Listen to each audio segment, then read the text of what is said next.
A segunda morte, meus irmãos, é o destino do homem sem Deus para o lago de fogo e com o diabo e seus demônios. Eita, meus irmãos. Antes de dar a minha opinião sobre esse assunto, deixe-me abrir um parênteses para explicar algo a você.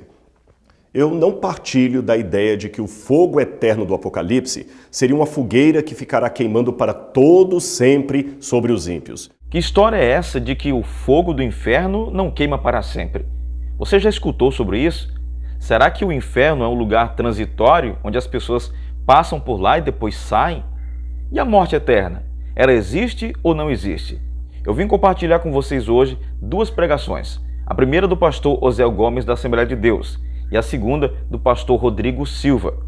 O pastor Rodrigo Silva não participa da ideia de que existe um fogo no inferno que não para de queimar.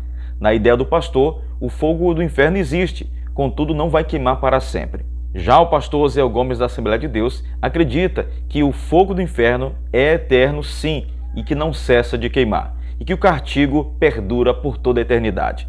Ambos falam sobre a morte eterna e eu peço que vocês assistam esse vídeo com muito cuidado, tá bom? Aproveito e te agradeço aqui pela audiência, cumprimento você na paz do Senhor Jesus e te convido a se inscrever nesse canal e estar deixando o seu like também nesse vídeo. Que Deus abençoe sua vida e a sua família em nome de Jesus e vamos agora assistir esses dois vídeos muito fortes aqui do nosso canal.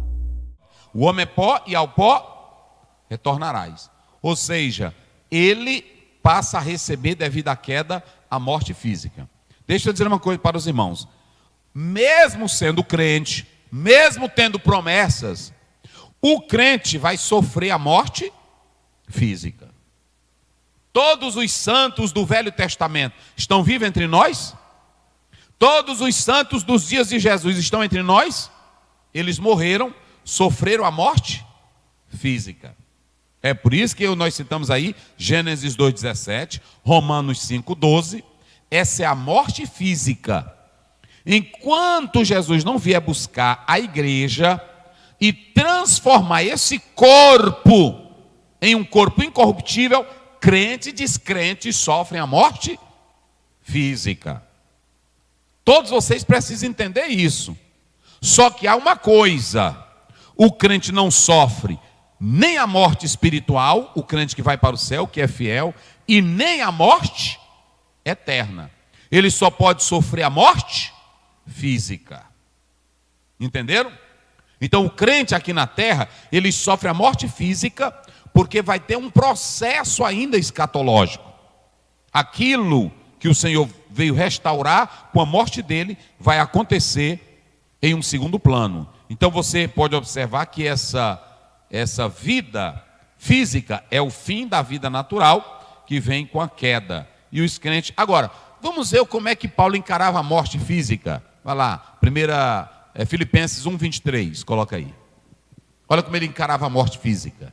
Mas de ambos os lados estou em aperto, tendo desejo de partir e estar com Cristo, porque isto é ainda muito melhor. Olha o 21, volta lá no 21. Mas... porque para mim o viver é Cristo e o morrer é ganho. Quem de nós hoje tem essa estrutura espiritual para dizer como Paulo? Paulo não via a morte para ele como um desastre final. Ele vê a morte como um começo para uma vida. Para o crente, a morte é uma passagem para a vida eterna. Estão entendendo como é as coisas? A morte física, ela é a passagem nossa, é a senha para a vida eterna. Nós temos que entender isso. Olha o que Paulo diz em 2 Coríntios 5, primeiro, vamos lá. 5 primeiro. Porque sabemos que, se a nossa casa terrestre... Isso aqui, ó. Se esse corpo velho... deste tabernáculo se desfizer... se ele se acabar... temos de Deus um edifício, uma casa não feita por mãos, eterna, nos céus. Está vendo? Então, é assim que Paulo encara a morte. Uma passagem para a eternidade, ok? Então, vamos analisar aí. Nós temos agora a morte espiritual. O que é a morte espiritual, pastor Osiel? Vamos ver aí Mateus 13, verso 49 e 50. Vai lá. Assim será na consumação do mundo. Virão os anjos e separarão os maus de entre os justos. Isso. E lançá-los-ão na fornalha de fogo. Ali haverá pranto e ranger de dentes. Isso. Vamos ler também Romanos 9:3. Porque eu mesmo poderia desejar ser anátema de Cristo, por amor de meus irmãos, que são meus parentes segundo a carne. Está vendo? Pronto. Vamos ver 1 Coríntios 11, lá pelo 28, vê lá. 29, vamos lá. 1 Coríntios. Examine-se, pois, o homem a si mesmo, e assim coma deste pão e beba deste cálice. Isso, pode ir. Porque o que come e bebe indignamente, come e bebe para sua própria condenação, não discernindo o corpo do Senhor. Vai. Por causa disto, há entre vós muitos fracos e doentes, e muitos que dormem. Pronto, ele fala aí de uma morte, que também pode ser a morte em espírito. A pessoa caiu da comunhão com Deus, ok? Tem muita gente na igreja que está andando na igreja, canta na igreja, prega na igreja, louva na igreja, mas ele está morto. Está morto espiritualmente. Não tem vida de comunhão com Deus. E aí, por fim, nós temos a morte. Vamos lá, Jorge, volta aí para a gente encerrar. Nós temos a morte eterna. O que é a morte eterna? Essa é a chamada de segunda morte. Porque nós temos a primeira. Qual é a primeira morte que nós temos? A morte física. Qual é a segunda morte que nós temos?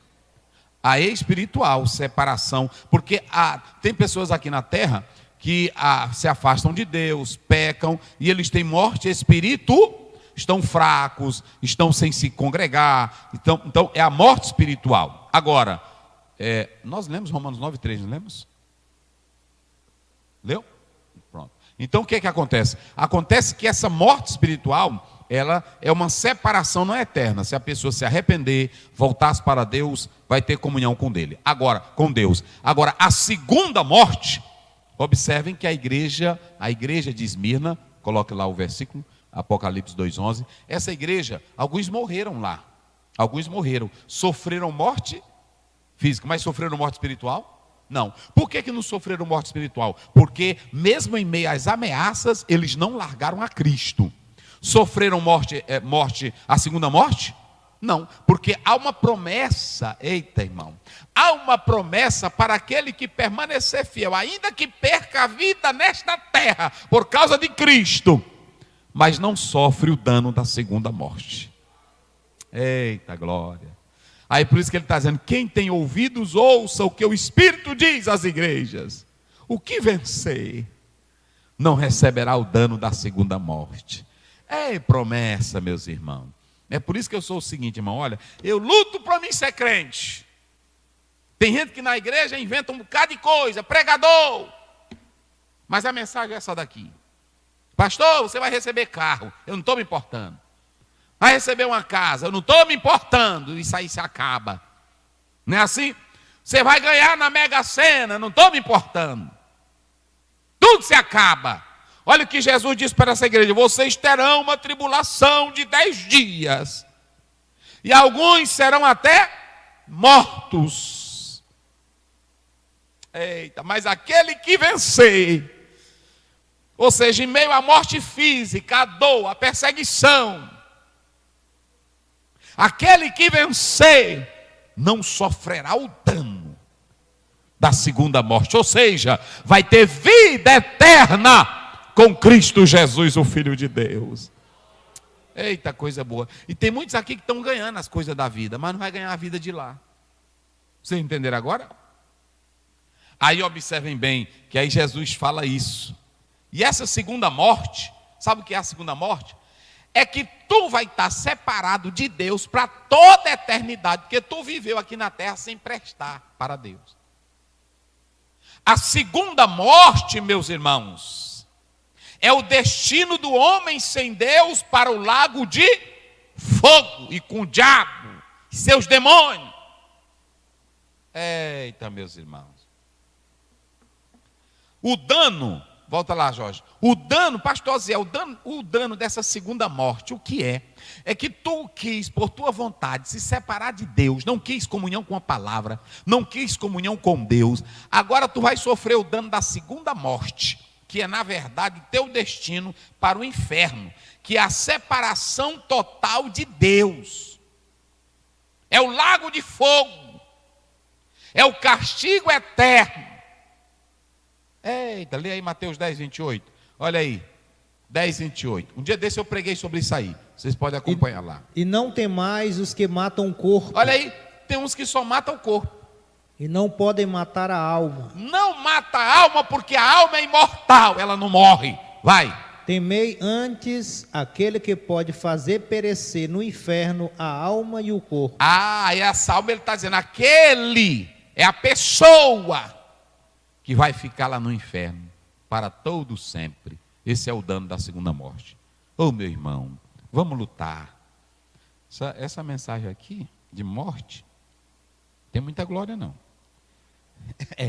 Mas é boa. Porque às vezes tu está na igreja com tanta farofa, só zoada. Não é assim? Só zoada. Eu conheço um bocado de gente aí, sem compromisso com Deus, sem compromisso com a palavra, sem compromisso com a santidade. E Hebreus 12, 14 diz, segui a paz com todos e a santificar, sem a qual ninguém verá o Senhor. Tu já estás morto espiritualmente. E aí o dano da segunda morte é a vida eterna, separada de Deus. Então, meu irmão, procure servir a Deus. Existe um dilema que já me foi proposto mais de uma vez e que, é claro, vem de fontes não religiosas e ateias, mas nem por isso eu considero esse dilema não sincero. Ele é o seguinte: considerando a possibilidade que Deus exista, o livre-arbítrio que ele oferece parece um contrassenso. Veja, ele me dá a liberdade de escolher se quero ou não aceitá-lo. Então, por que me condenará no juízo pelo fato de eu não tê-lo escolhido? Por que não cria Deus um lugar eterno para as pessoas que não querem morar em seu reino? Ele parece com um pai que diz ao seu filho, você tem o direito de escolher se quer ou não ser meu filho, mas se decidir não querer, eu mato você. Bem, a princípio, quando lemos de maneira apressada o Apocalipse, parece que é isso mesmo. Os que escolheram a Deus vivem para sempre. Os que o rejeitaram sofrem as penas do fogo e do juízo final. Antes de dar a minha opinião sobre esse assunto, deixe-me abrir um parênteses para explicar algo a você. Eu não partilho da ideia de que o fogo eterno do Apocalipse seria uma fogueira que ficará queimando para todo sempre sobre os ímpios. Isto faria de Deus um sádico, alguém que parece ser feliz com o sofrimento do outro. E ninguém no paraíso ficaria contente sabendo que um ente querido está naquele mesmo momento sendo queimado e sofrendo eternamente no lago de fogo e enxofre. Não tem por que Deus manter ímpios queimando para todo sempre, isso seria sadismo. Mas o que quer dizer a linguagem bíblica que parece dar essa conotação? Bem, em primeiro lugar, a expressão traduzida por eterno ou para sempre que aparece no Apocalipse não significa necessariamente algo sem fim. Tudo depende do contexto. Esses termos vêm do grego aion ou aionios, que podem indicar algo de consequência eterna. Por exemplo, Mateus capítulo 13, verso 39, fala do fim do mundo, e a palavra mundo ali é aion. Mas se aion é eterno, como posso falar do fim do eterno? Percebeu? Judas 7 fala das cidades de Sodoma e Gomorra sendo destruídas ou queimadas com o fogo eterno para exemplo, e estas cidades não estão queimando até hoje. Então, nesse sentido, em que pese a realidade de um julgamento e um sofrimento final, o inferno para mim não será um fogo eternamente queimando, mas a ausência absoluta de Deus. E neste sentido, não há como ter vida. Eu explico melhor. Vida só há em Deus. Não existe outra fonte de vida no universo. Então, se alguém não quer viver em Deus, ele simplesmente está optando por não mais viver, não mais existir. Esse é o ponto. A questão proposta pelos não religiosos de que Deus pudesse deixar os que o rejeitaram viver em paz, simplesmente é um falso dilema. Não tem como. Em casos de vida e morte, só há duas opções, não três. Quando alguém está na UTI e o médico pergunta se a família quer ou não manter os aparelhos ligados, só há duas opções, Não existe uma terceira. Do mesmo modo, vida só há em Deus, em ninguém mais. Optar por Deus é viver. Optar por rejeitar a Deus é não existir. O contrário disso seria ilusório, seria como procurar a terceira margem do rio ou a quadratura do círculo. Não existe. Vida ou morte, Deus ou não Deus, essa é a única escolha. E agora você já sabe. Eu escolhi a vida. Eu escolhi a Deus. Espero que você também faça o mesmo.